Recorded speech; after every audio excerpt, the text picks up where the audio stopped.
2023 চনত আমাৰ ত্ৰয়োদশ কলগাছিয়া গ্ৰন্থমেলাৰ এটি নতুন সংযোজন কৰা হৈছে।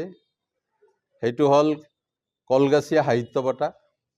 আৰু 2023 চনৰ গ্ৰন্থমেলাত আমি এই কলগাছিয়া সাহিত্য বঁটা শুভাৰম্ভ কৰিছোঁ। এইবেলিও আমাৰ চতুৰ্দশ কলগাছিয়া গ্ৰন্থমেলাত কলগাছিয়া সাহিত্য বঁটা আমি প্ৰদান কৰিম। তাৰ ওপৰত আচলতে এই প্ৰেছ বিজ্ঞপ্তি। আৰু এই বঁটাটো দ্বিতীয় কলগাছিয়া সাহিত্য বঁটা। অসমৰ সমাজ জীৱনত ইতিবাচক বাৰ্তা প্ৰেৰণ কৰা বিভিন্ন সৰু বৰ জনগোষ্ঠীৰ উপেক্ষিত জীৱন আৰু ইতিহাসক প্ৰতিফলিত কৰা আৰু বৃহত্তৰ জাতি গঠনত আগবঢ়োৱা অৱদানক সমল হিচাপে লৈ ৰচনা কৰা গ্ৰন্থৰ বাবে কলগাছিয়া গ্ৰন্থমেলাৰ আয়োজক সমিতিয়ে প্ৰতি বছৰে কলগাছিয়া সাহিত্য বঁটা আগবঢ়োৱাৰ কথা ঘোষণা কৰিছে।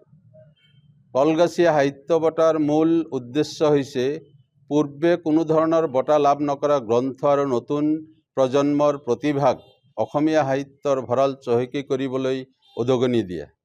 2023 বৰ্ষৰ কলগাছিয়া সাহিত্য বঁটা অনুসন্ধানমূলক সাংবাদিকতাক অগ্ৰাধিকাৰ দিয়া সু-সাহিত্যিক পুলিন কলিতাক তেওঁৰ বুৰঞ্জীমূলক উপন্যাস লাইধন খাৰ বাবে প্ৰদান কৰা হৈছে।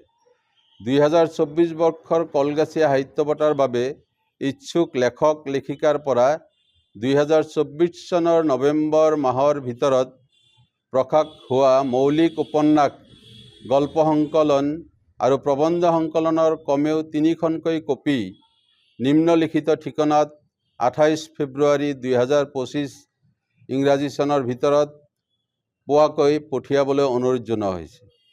2024 বৰ্ষৰ কলগাছিয়া সাহিত্য বঁটাৰ বাবে চৰ চাপৰিৰ সমাজ জীৱনক প্ৰতিফলিত কৰি অসমীয়া সাহিত্যৰ ভঁৰাল চহকী কৰা গ্ৰন্থক অগ্ৰাধিকাৰ দিয়া হ'ব বুলি কলগাছিয়া গ্ৰন্থমেলা আয়োজক সমিতিয়ে জানিবলৈ দিছে।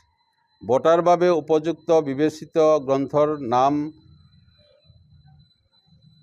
সময়ত ঘোষণা কৰা হ'ব। এই বঁটাৰ সৈতে থাকিব এটা স্মাৰক, এখন গামোচা, এখন চেলেং, এখন শৰাই, এটা জাপি আৰু নগদ 25,000 টকাৰ ধনৰাশি। কলগাছিয়া সাহিত্য বঁটাৰ বাবে অংশগ্ৰহণ কৰিবলগীয়া লেখক লেখিকাসকলে তলত উল্লেখ কৰা নিয়মাৱলীসমূহ মানি চলিব লাগিব। 1 নম্বৰ, লেখক লেখিকাসকলৰ বয়স 50 বছৰৰ অধিক হ'ব নালাগিব। বয়সৰ প্ৰমাণপত্ৰ লগত দিব লাগিব। 2 নম্বৰ, বঁটাৰ বাবে প্ৰেৰণ কৰা গ্ৰন্থখনে পূৰ্বে কোনো বঁটা পোৱা হ'ব নালাগিব। 3 নম্বৰ, বঁটাৰ বাবে কমেও 3খনকৈ গ্ৰন্থ নিজা খৰচত তলত উল্লেখ কৰা ঠিকনাত পঠিয়াব লাগিব।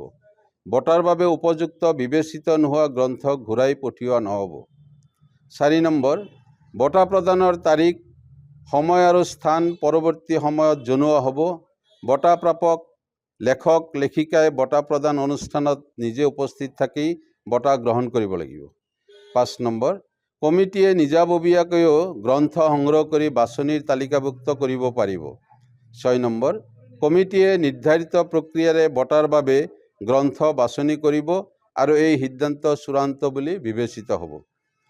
গ্ৰন্থ পঠোৱাৰ ঠিকনা: সভাপতি কলগাছিয়া গ্ৰন্থমেলা, ডাকঘৰ কলগাছিয়া, জিলা বৰপেটা, ডাক সূচাংক 781319, দূৰভাষ 7002740258, কাৰ্যকৰী সভাপতি 7002422127, মুখ্য সম্পাদক।